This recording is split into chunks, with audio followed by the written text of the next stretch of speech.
Jayashree Shani Patil, vet diagnostic and research centre Sangli. आज सगळे सहाय्यक सरकारी अभियंता, आपण सर्व एवढे उच्च पदस्थ अधिकारी आहात आणि आपण एवढे कायद्याचे तज्ञ आहात, पाईक आहात, खूप छान आपण अभ्यास केलेला आहे, स्टडी केलेला आहे आणि तुमच्या पुढे कायदा सांगायचा म्हणजे थोडंसं हे क्लिष्ट काम ते मी बाजूला ठेवते आणि सहज आणि सोप्या शब्दामध्ये मी बाल न्याय मंडळ सदस्य म्हणून आपल्या समोर बाल न्याय मंडळाचं कामकाज कसं चालतं अगदी सिम्प्लिफाय करून सांगत आहे. आमच्यापेक्षा तुम्हाला जास्त नॉलेज आहे, पण तरी सुद्धा डे टू डे आम्ही इथं काम करत असताना काही अनुभव येतात किंवा बाल न्याय मंडळ आणि बाल कल्याण समिती याच्यामधला डिफरन्स काय आहे किंवा ज्युडिशरी ऍक्ट काय आहे. ऍक्ट तर तुम्हाला रिलेटेड माहितीच आहे, पण डे टू डे आम्ही त्याचा 4 वर्ष काय केलेलं आहे हे आपण साध्या सरकार तर बाल न्याय मंडळ ही त्रिसदस्य समिती असते. त्याच्यामध्ये प्रथम न्यायदंडाधिकारी हे अध्यक्ष असतात आणि 2 सामाजिक कार्यकर्ते सदस्य असतात जे राज्यपाल नियुक्त असतात आणि त्यांना 7 ते 15 वर्षाचा सोशल वर्कचा अनुभव असावा लागतो. डेडिकेशन त्यांचं असावं लागतं. निपक्षपातीपणे त्यांनी कार्य करावं लागतं, रिपोर्ट द्यावा लागतात, म्हणजे न्याय द्यावा लागतो. तर असं हे बाल न्याय मंडळ असतं. प्रत्येक जिल्ह्यामध्ये हे असतं. महाराष्ट्रातल्या प्रत्येक जिल्ह्यामध्ये एक बाल न्याय मंडळ आहे. कधी कधी कन्फ्युजन काय होतं, बाल कल्याण समिती आणि बाल न्याय मंडळ या दोन्हीमध्ये कन्फ्युजन होतं. तर बाल न्याय मंडळ कुणाचं रिलिंग असतं, तर विधी संघर्षित जो बालक असतो त्याच्याशी बाल न्याय मंडळ डील करत असतं. आणि बाल कल्याण समितीचा रोल काय असतो, तर बाल कल्याण समिती म्हणजे जे काही अनाथ मुलं असतात, बेवारस मुलं असतात, रस्त्यावर मुलं असतात, बेघर असतात किंवा ज्यांचं एकल पालक असतं किंवा दुभंगलेल्या कुटुंबातील मुलं असतात, तर त्यांचं प्रोटेक्शन म्हणजे संरक्षण आणि केअर म्हणजे काळजी आणि संरक्षण पुन्हा रिहॅबिलिटेशन याच्याशी CWC म्हणजे बाल कल्याण समिती कार्यरत असते. आता आपल्याकडे जेव्हा बालक येते ते सांगण्यापूर्वी एक तुम्हाला छोटीशी कथा सांगते. एक मुलगा होता, खूप चांगला म्युझिशियन, खूप छान सगळं म्युझिक वाजवायचं, कुठलंही म्युझिक असू दे, वाजवायचा, छान म्युझिक वाजवायचा, त्याला गिटारची खूप आवड होती. आणि एकदम मोठा कॉन्सर्ट होता, म्हणजे कार्यक्रम होता, त्या स्टेजवर त्याचं गिटार वाजवायचं. खूप पब्लिक जमलेले सगळेजण आणि कार्यक्रम सुरू झाला. सगळ्यांना उत्कंठा होती, तर इतकं सुंदर हे सगळं त्याला शृंगार संगीताचा गिटार ऐकायला मिळणार, सगळे उत्सुक होते. आणि गिटार वाजवून चालू करता गिटारला तारा असतात आपल्या सगळ्यांना मिळते.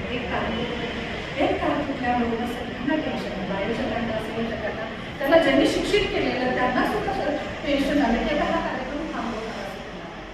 पण तो इतका कॉन्फिडंट होता की त्या राहिलेल्या 3 तारेवर त्यांना तो पूर्ण कार्यक्रम अगदी छान पार पडला. कार्यक्रम संपला, तारेचा कडकडाट झाला, डोळे डोळे झाले आणि मग सगळेजण स्टेजवर तो खाली आला तेव्हा सगळ्यांनी पूर्ण विचारले आणि तार तुटली तरी तू कसा काय हे सगळं वाजवलंस. तो म्हणाला, एक तार तुटली म्युझिक नाही का सगळं, राहिलेल्या 3 तारा तर होत्या आणि मी स्वतःला इतकं सक्षम केलेलं आहे, माझ्याकडे इतका प्रचंड असा आत्मविश्वास आहे आणि तुम्ही मला दिलेली जी दिशा आहे ती माझ्या मनात आहे आणि त्या दिशावर स्वतःच्या कॉन्फिडन्सवर झालेल्या 3 तारावर माझं म्युझिक म्हणजेच माझं म्युझिक सांगायचं तात्पर्य हे आहे की बाल न्याय मंडळाचा उद्देशच हा आहे. जेव्हा अनुभव होण्याचा एखाद्या बालकाच्या हाती चूक होते, एक चूक म्हणजे त्याचं भविष्य होणार असं नाही.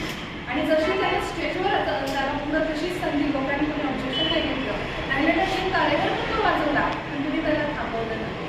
तसं त्या अनुभवांना चूक झालेल्या बालकांना पुन्हा त्याच्या आयुष्यामध्ये आणि प्रवाहापासून दूर गेलेल्या त्या प्रवाहात पुन्हा आणायचा आणि त्याच्या भविष्याला त्याचं स्थान तिथं प्राप्त करून द्यायचा, हाच मोटो आपल्या बाल न्याय मंडळाचा आहे. त्याचं कामकाज करताना काय त्याचा मोटो प्रिन्सिपल काय आहे, फ्रेश रिस्टार्ट.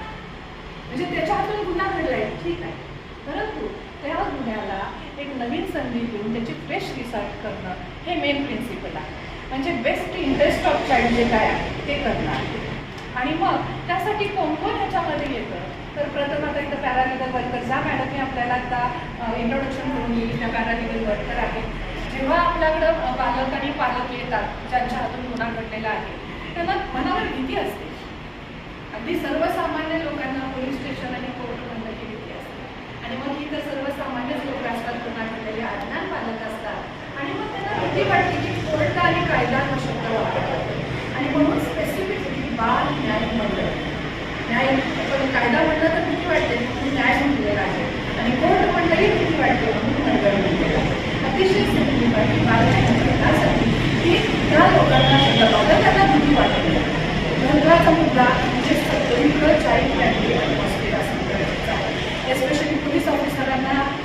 वडिलांना आणि सगळ्यांनाच.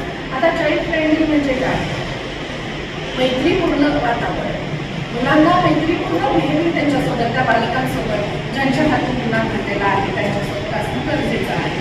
आता जेव्हा कोर्टाच्या पाठी चढली जाते बालकांनी त्यांच्या पालकांनी, तेव्हा फ्रंट डेस्क ऑफिसर जे असतात त्यांचा रोल महत्त्वाचा असतो आणि पॅरालिगल वर्कर्स असतात त्यांचा रोल महत्त्वाचा असतो की फिअर ऑफ कोर्ट किंवा फिअर ऑफ लॉ जो मनामध्ये असतो तिथे फेथ ऑफ लॉ कसा होईल हे त्या पॅरालिगल वर्कर्सनी आणि फ्रंट डेस्क ऑफिसरनी बोलणं महत्त्वाचं आहे. लक्षात आलं ना? सगळ्यांना भीती असते, तर त्या कोर्टाची भीती म्हणजे फिअर ऑफ लॉ न बाळगता त्यांच्यामध्ये त्यांनी एक ब्रिज बनायचं असतं की फेथ ऑफ लॉ, त्यांच्या मनामध्ये कोर्टाबद्दलचा विश्वास की लोकांना आम्हाला न्याय मिळेल हा प्रथम विश्वास त्यांच्या मनामध्ये कोणी डेव्हलप करायचा असतो, तर ह्या पॅरालिगल वर्करनी फ्रंट डेस्क ऑफिसर.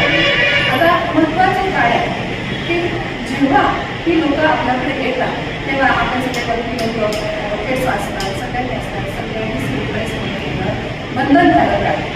अगदी साधा तुमचा व्हाईट कॉलरसुद्धा तो काय असतो तोही चालत नाही. बऱ्याच वेळा असं होतं की पोलीस ऑफिसर ड्रेसमध्ये येतात, काही काम ट्रेनिंग झालेलं नसतं आणि अनुभवणारी लोकं येतात तर तेही इथं चालत नाही. काही पोलीस ऑफिसर कोट घालून येतात, जर्किंग घालतात, त्यांच्याकडे पॅन्ट असते, शूज असते, तर भीती कुठलीही वाटू नये, मैत्रीपूर्ण वातावरणात सगळं कामकाज चालवणं हाच याच्या पाठीमागचा उद्देश आहे. तर बालन्याय कायदा care and protection of child 2015 हा असं सांगतो की best interest of child, fresh state of child आणि ह्याच्या माध्यमातून हे कामकाज असणे गरजेचं आहे. आता कधी कधी काय होतं हे आपल्या सरकारी टर्म्स वकिलांच्या दोन्ही वकिलांच्या तोंडामध्ये ते चालू असतं, पण येणाऱ्या त्या साक्षीदाराला, त्यांच्या पालकांना, त्या बालकाला हे वर्ड्स किंवा शब्द माहिती नसतात. आपण म्हणून जातो CCL म्हणतो, आपण बालअपचारी म्हणतो आणि बाल क्रिमिनल म्हणायचं नसतं, त्याला क्रिमिनल म्हणायचं नसतं, तर CCL म्हणजे चाइल्ड कॉन्फ्लिक्ट लॉ, पण बालअपचारी म्हणजे पण काय हेही सुद्धा आपल्याला माहिती नसतं. त्यामुळं काही शब्दांचे शॉर्ट फॉर्म असतात तरी आपल्या सर्वांना माहिती असणं गरजेचं आहे. आता SIR म्हणजे काय असाही कधी कधी प्रश्न पडतो, तर सोशल इन्व्हेस्टिगेशन रिपोर्ट तो महत्त्वाचा असतो. जेव्हा बालक गुन्हा केलेला बालक आपल्याकडे पोलीस करतात तेव्हा त्याचा SIR रिपोर्ट महत्त्वाचा असतो आणि तो SIR रिपोर्ट बघितल्यानंतरच आपल्याला निर्णय घेता येतो की हे जाणून बुजून चूक केली आहे, अनुभवताना चूक झाली आहे, संगतीनं झालेली आहे. त्यासाठी ते खूप मोठं सोशल बॅकग्राऊंड रिपोर्ट पण आणि सोशल इन्व्हेस्टिगेशन रिपोर्ट पण हे खूप महत्त्वाचे आहे. आता कायदे ते कसे डिवाईड केलेले आहेत बघा. एक ऑफेन्सेस हे कसे 3 प्रकारे असतात. एक PT ऑफेन्स म्हणजे किरकोळ गुन्हा, दुसरा सिरियस ऑफेन्स म्हणजे गंभीर गुन्हा आणि तिसरा निंदनीय हिनियस ऑफेन्स म्हणजे निंदनीय गुन्हा. आता पहिल्या ह्याच्यामध्ये 3 वर्षापर्यंत PT ऑफेन्समध्ये शिक्षा असते, दुसऱ्यामध्ये 3 ते 7 वर्षापर्यंत सिरियस ऑफेन्समध्ये शिक्षा असते, पण निंदनीय ऑफेन्स म्हणजे हिनियस गुन्हा जिथं असतो तिथं 7 वर्षाच्या पुढे पण ती शिक्षा असते. तर ज्युवेनाईल कोर्टमध्ये पण आपण पाठवू शकतो. कधी कधी कसं होतं बालकाच्या हातून गुन्हा झालेला असतो तेव्हा तो अगदी लहान असतो, 18 वर्षाच्या आत असतो, 16-17 वर्षाचा असतो आणि जेव्हा तो आमच्याकडे पोलीस होतो कधी कधी 2 वर्षांनी होतो, 2.5 वर्षांनी होतो. अगदी 2 दिवसापूर्वीच आमच्याकडे बालक होता, पॉक्सोची केस होती, आता तो 20 वर्षाचा आहे, पण त्याच्या हातातून गुन्हा घडला तेव्हा काहीतरी 17 वर्ष झालेले होते, काहीवरती महिने होते. पॉक्सोची केस होती, वर्षभर तो पुन्हा अल्कोहोल म्हणून केलेलं आणि वर्षभर तो पुण्यामध्ये होता आणि आता आपल्याकडं पोलिसांना सापडला, पोलीस त्याला घेऊन आले, पण त्याचे डॉक्युमेंट्स सोबत नव्हते, काहीच नव्हतं. आम्हाला त्याला लगेच बेल आउट पण करता येत नव्हतं आणि आपल्या ऑब्झर्वेशन मध्ये पण आपण घेऊ शकत नव्हतो, कारण इथे सगळे ते ज्युवेनाईल्स आहेत आणि हा जरी ऑब्व्हियसली त्याला तो ज्युवेनाईल होता पण आता तो अडल्ट झालेला होता. मग आम्ही काय केलं कारण आमच्या बालन्याय मंडळाला आम्ही त्याला स्पेशल हॉलला पुण्याला पाठवलं. जेव्हा पोलीस ऑफिसर त्याचे डॉक्युमेंट्स घेऊन येतील तेव्हा त्याला आपण बेल आउटचे ऑर्डर करू शकतो आणि त्यानंतर त्याचे पालक जाऊन त्याला घेऊन ताब्यात घेऊ शकतात. तर हे महत्त्वाचं आहे की पालक आल्यानंतर त्याची तो जरी अडल्ट झालेला असला तरी त्याची आयडेंटिटी कलम बघायला तुम्हाला नसते, गोपनीयता खूप महत्त्वाची आहे. तर त्याची आयडेंटिटी स्वतःच्या अंगाने लक्षात घ्या. जन्मल्यानंतर कुठलाही बालक हेच नसतं. मी परवाही सोशल मीडियाच्या माझ्या आता जिल्हा सेवा कार्यक्रमाचं प्लॅटफॉर्म झालं तेव्हा मी हे उदाहरण दिलेलं की जन्मल्यानंतर कुठलाही बालक हेच नसतो. जन्मल्यानंतर तो एक खुला करणारी कॅनव्हास असतो. मग त्या कॅनव्हासवर परिस्थितीचे रंग उमटतात, घरातल्या कौटुंबिक तळाचे रंग उमटतात, कधी संपत्तीचे रंग उमटतात, कधी आई वडिलांच्या भांडणाचे गरिबीचे रंग उमटतात, हिंसेचे रंग उमटतात, बालपणीच्या मानसिक काहीतरी अत्याचार झालेले ते रंग उमटतात. आणि मग काय जेव्हा कधी विस्कटलेले रंग असतात, कधी मनासारखे रंग असतात, कधी विसंगत रंग असतात. आणि मग जेव्हा कॅनव्हासवर विसंगत रंग घडत होतात तेव्हा त्या कॅनव्हासची फाईल होते. ती केस फाईल जेव्हा आपल्याकडे येते तेव्हा मग आमचा रोल काय राहतो, ज्युवेनाईल जस्टिस बोर्डचा रोल काय राहतो की हे जे विधिसंघर्षित पालक जेव्हा इकडे येतात, जो कोरा करकरीत कॅनव्हास जो आपल्याकडे केस फाईल झालेला आहे त्यांच्या रंगांची दुरुस्ती करणं म्हणजे रिहॅबिलिटेशन करणं. म्हणजेच काय करणं, त्याला रिस्टोरेशन करणं, त्याला एज्युकेशन देणं, त्याला काउन्सिलिंग करणं आणि त्याला स्किल डेव्हलपमेंटचा कोर्स देणं. आता स्किल डेव्हलपमेंटची कोर्सेस आपण इकडे चालू केलेले आहेत. तर त्या मुलांना त्याचा इंटरेस्ट कशात आहे, कुणाला पेंटिंगमध्ये इंटरेस्ट असतो, कुणाला बागकाम करण्यामध्ये इंटरेस्ट असतो, कुणाला हे रायडिंग करण्यामध्ये इंटरेस्ट असतो, कुणाला हे मातीची काही कामं करण्यामध्ये इंटरेस्ट असतो, त्याला सेंटरमध्ये पण इंटरेस्ट असतो. काही मुलं मोबाईल दुरुस्त करण्यामध्ये पण अगदी तरबेज असतात. आणि मग अशी जी ज्यांना ज्याच्यात इंटरेस्ट आहे त्यांना तिथं कसं डेव्हलप करायचं असतं, म्हणजे त्याचं रिहॅबिलिटेशन करायचं. कधी आपण त्यांना इव्हॅल्युएट केल्यानंतर की जेव्हा केस मुक्त होतात तेव्हा आपण त्यांना रिस्टोरेशनसाठी त्यांच्या पालकांकडे आपण देऊ शकतो. पालकांनी नकार दिला तर आपण फॉस्टर पॅरेंट म्हणून जे काही असतात त्यांच्याकडे पण आपण पाठवू शकतो. त्यांनी 18 वर्षाच्या मुलीकडे अगदीच तिथंही नाही शक्य झालं तरी ॲडॉप्शन प्रोसिजर्स करून त्यांना आपण ॲडॉप्ट पण आपण करू शकतो. म्हणजे ह्याचा सगळ्याचा उद्देश काय आहे की समाजाच्या मुख्य प्रवाहापासून बाहेर पडलेला भाग समाजाच्या मुख्य प्रवाहात आणणं हा आपला रोल आहे आणि तो खूप महत्त्वाचा रोल आहे. मग कधी कसं वाटतं बघा की एखाद्याने स्किल डेव्हलपमेंट म्हणून एखादा मुलगा खूप छान तयार झालेला असतो. मी एक उदाहरण देते, तो एक खूप छान मुलगा असं छान सगळं त्यानं केलं, स्किल डेव्हलपमेंट घेतली आणि एका IT फॉर्ममध्ये तो इंटरव्ह्यूला गेला. इंटरव्ह्यू पण छान झाला, त्याला तर छान आपण ट्रेनिंग वगैरे दिलेलं सगळं झालेलं. पण सगळ्यात महत्त्वाचं आड काय आलं त्याच्याकडे, इंटरव्ह्यू चालू असताना त्याचा जेव्हा सोशल बॅकग्राऊंड रिपोर्ट त्यांनी काढला, त्याचा बॅकग्राऊंड रिपोर्टमध्ये काय दिसलं तर तो त्याच्यावर केस होती आणि तो त्याच्यात रिमांड होऊन बाहेर आलेला आहे. हे जेव्हा वाचलं गेलं तेव्हा कुठेतरी सोशल स्टिग्मा माणसाच्या मनावर येतो. तसं ह्या इंटरव्ह्यू घेणाऱ्या अकाउंट ऑफिसरांच्या मनात आलं, तिथंच इंटरव्ह्यू थांबवला.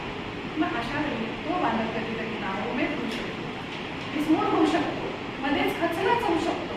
पण तो खचला नाही की लोक परत सोशल पॅरालिगल वर्कर्स सोशल वर्कर्सकडे आले. त्याच्या पालकांनी हा ऑफिस असणं फ्रंट डेस्क ऑफिस असणं संपर्क केला. त्या लोकांनी काय केलं, त्याचा रोल महत्त्वाचा काय असतो. इव्हन आमचा CWCD जी आर ती ब्रिज बिटवीन पीपल, तर आम्ही महत्त्वाच्या कडा असतो. आम्ही त्या ऑफिस असताना त्या सोशल वर्करनी पण कॉन्टॅक्ट केला आणि मग त्यांना सांगितलं की हा बालन्याय मंडळ कायदा काय आहे, जुवेनाईल ॲक्ट काय आहे, ही बेस्ट इंटरेस्ट ऑफ चाइल्ड आणि फ्रेश रिस्टार्ट जी प्रिन्सिपल आहे त्या 2015च्या केअर अँड प्रोटेक्शन ॲक्टची, ती प्रिन्सिपल समजावून सांगितली. आणि मग त्याला प्रोबेशन पिरियडवर त्याला तिथे कामाला घेतलं. प्रोबेशन पिरियडमधलं त्याचा कंडक्ट खूप चांगला होता, त्याच्याकडे छान त्याला शिकामोर्तब झालं आणि मग त्याला परमनंट त्या नोकरीवर त्याला जॉब मिळाला. खूप छान वेळेत तो बाहेर आला. सांगण्याचा उद्देश हेच आहे की let us nearly not reform the children, let us not nearly reform the children, let us restore that right place in this society. म्हणजे आपला रोल काय आहे बालन्याय मंडळाचा, सगळ्या तुम्ही आम्ही वकील लोक, पोलीस ऑफिसर, पॅरालिगल वर्कर्स, की हे जे चित्र विस्कटलेलं आहे त्या चित्राला दुरुस्ती करण्याचं काम आहे. परंतु त्या चित्राला समाजामध्ये प्रतिष्ठा देणं हा रोल मुख्य आहे.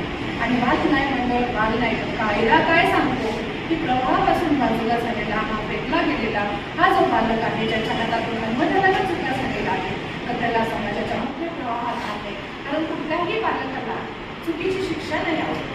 लक्षात घ्या, कुठल्याही बालकाला चुकीची शिक्षा नाही आवडत, पण त्याला आवडते ती एक नवीन मिळणारी दिशा.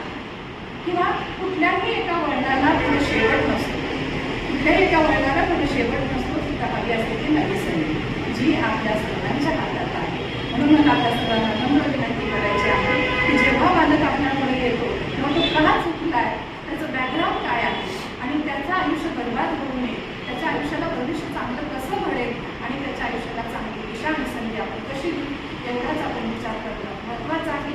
आणि मला आशा आहे की नुसतंच आपण ते कलर चेंजेस करत बसायचं नाही, तर let us create belonging with them.